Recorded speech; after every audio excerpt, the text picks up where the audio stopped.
I finally had another idea for the creative world. Well, I mean, that's not actually quite accurate. I had a bunch of overlapping ideas, none of which worked out except for this one. Also, it's June. Hopefully it's still June when I release this. It should be still June when I release this, end of June. And happy Pride, I guess. It's also, I think when I release it's going to be a day before my birthday. There's one flag I forgot to make and Will's annoying me about it, so I gotta add the gay pride flag. But I have a bunch of the other contemporary ones here. Obviously, we've got the general pride flag there, the Aero Ace flag there, which is me. Trans flag. I keep forgetting the rest of them. I think that's the bi flag. Yeah, that one's the trans flag. Pansexual. That's that one. Non-binary. That one's non-binary. That one's bi. Yep, and that one's lesbian. Yep. Yep. Okay. Let me build this one real quick because this is the only one I have left. Building the flags in white and then coloring them afterwards. I think that's pretty close. I think you can get the vibe from that. That's the part I just wanted to build for Pride because I wanted to yap a little bit about some stuff, and just kind of make an extension to this. But essentially, I made all these flags because obviously Pride Month, and also I wanted to talk a little bit about hope because the last episode was, well, honestly, it was a bit depressing. I talked a lot about the degradation of various science things and things slipping from us seemingly, but there's I don't want to be a doomer, I guess is probably the term for it. I'm really not doomer in general. I'm generally actually an optimist. Turning humanity into something like the Imperium of Man, where it's just death and destruction and fear and constant suffering all the time, like that would be so difficult to accomplish. So many things simultaneously would have to go wrong with absolutely nobody stepping up, that I find it incredibly unlikely just in the long run of humanity. In the long run, I think things do end up just trending better. It's all about trying to keep yourself from spiraling. I don't want what I've built here and what I talk about to be fully like just, oh, everything sucks, everything's terrible, everything's gonna go to crap, and that there's no stopping it, right? Because I don't think that's true. There's a lot of things, even now, that are materially and substantially improving average human lives day to day. And these things are still happening. They're still common. You know, there's a lot of science and technology that is struggling right now, but there is still a lot of really incredible stuff, even within the field of space and NASA and such. You know, it's got its problems, but it's still trudging along. And that's one of the things I wanted to do with something here and finish the interior of this, right? I want to do something with this and some armor stands here and do some interesting stuff. Clean energy. So I built a few of these. These are floating wind turbines, or at least my interpretation of them. They're not exactly true to life. These particular iterations of them are inspired a lot by the ones you see in Big Hero 6, because I love that movie. Wind and solar energy, despite the, big oil, are still taking over. They're winning, despite all of the headwinds that they see. Eventually, at some point, I'll build a nuclear reactor. That would be really cool. And, Pride.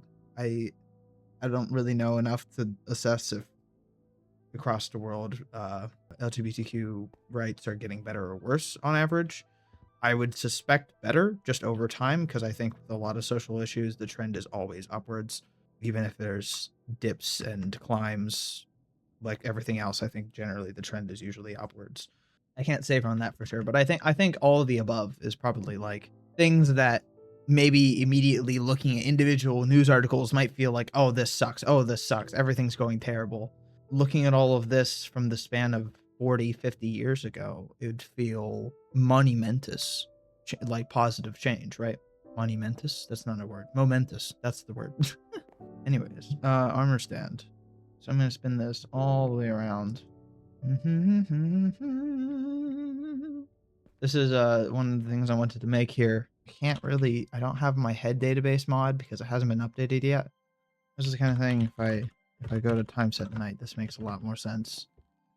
He's looking up the stars.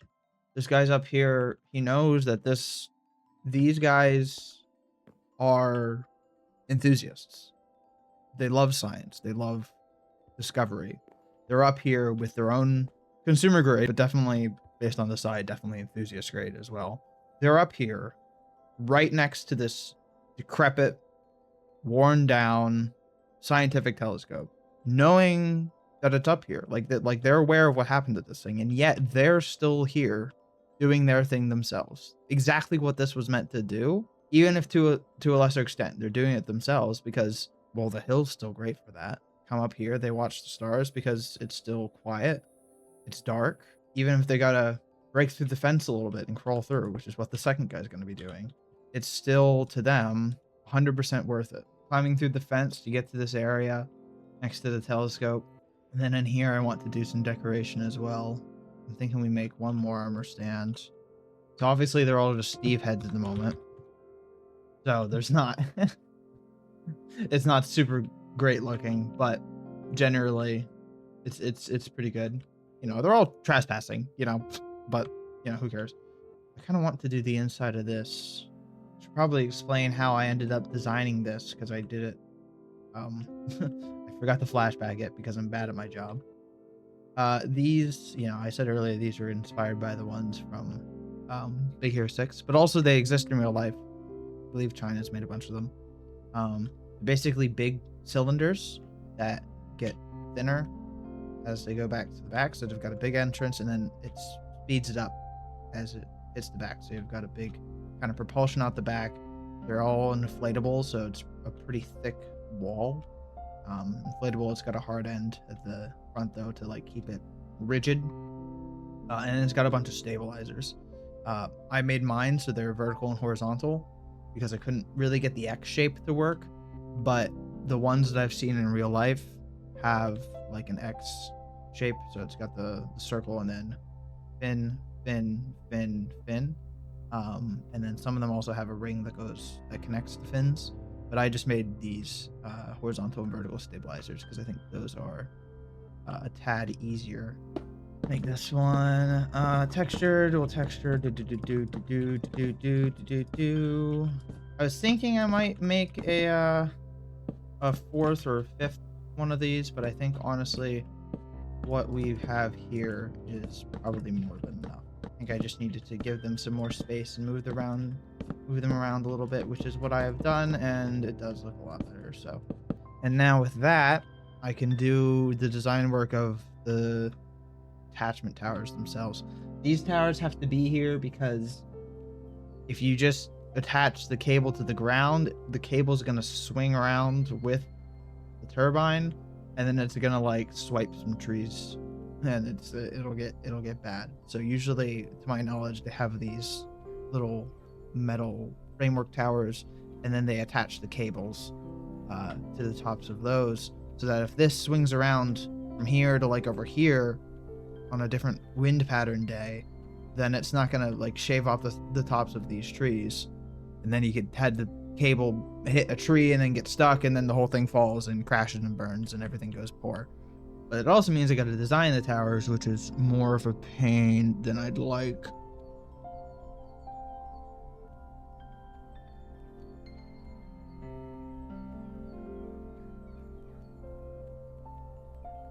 And look at that. You got the little support tower, which honestly, I don't think that looks too bad. I wonder what to do next.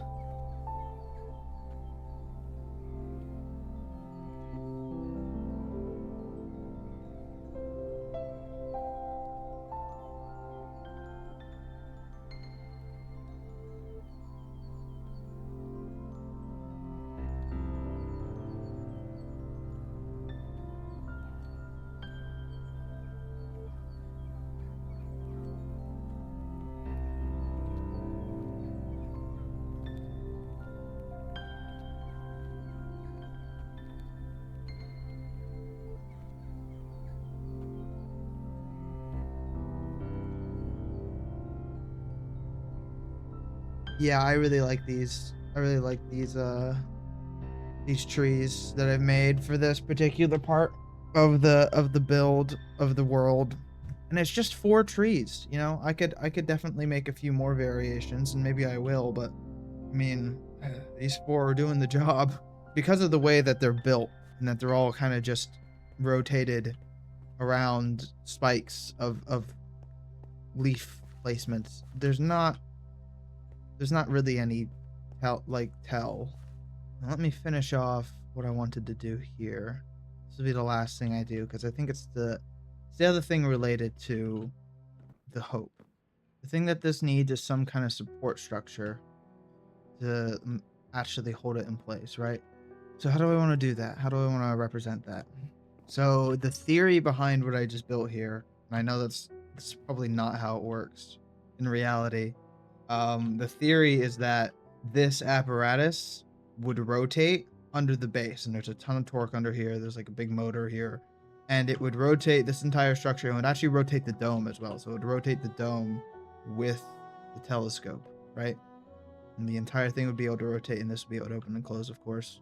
So I made this little turntable here and connects up to the telescope and theoretically keeps it upright. And here, I don't know, this could be like a data cable or a big power cable. Maybe this is where the data is going through. I like the idea that since this door is open, a bunch of leaves have had the chance to blow through, but only like on this end. And of course, some leaves have also been able to blow through here because the side's open.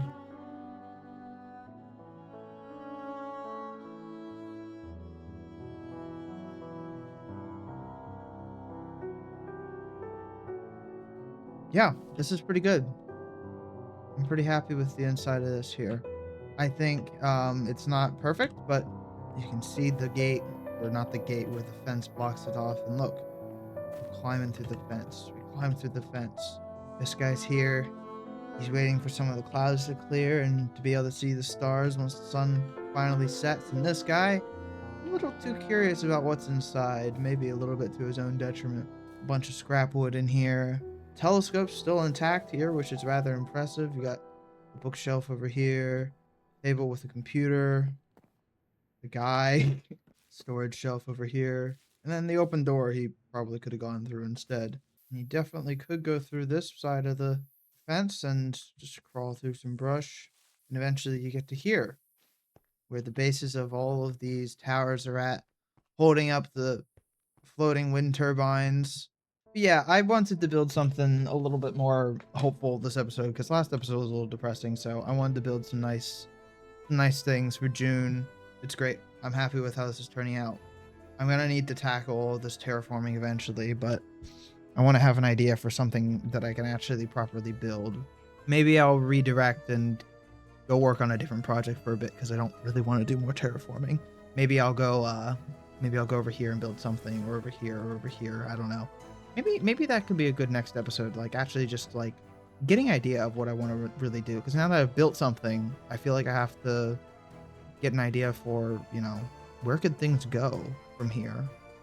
Where could the roads go? Where could buildings be? Where do I want forests to be? Where do I want to make custom mountains? That'd be a good thing to do at some point. But if you enjoyed this, please consider subscribing. It helps me out. For you. Yeah. I'll see y'all in the next one, hopefully. Bye-bye.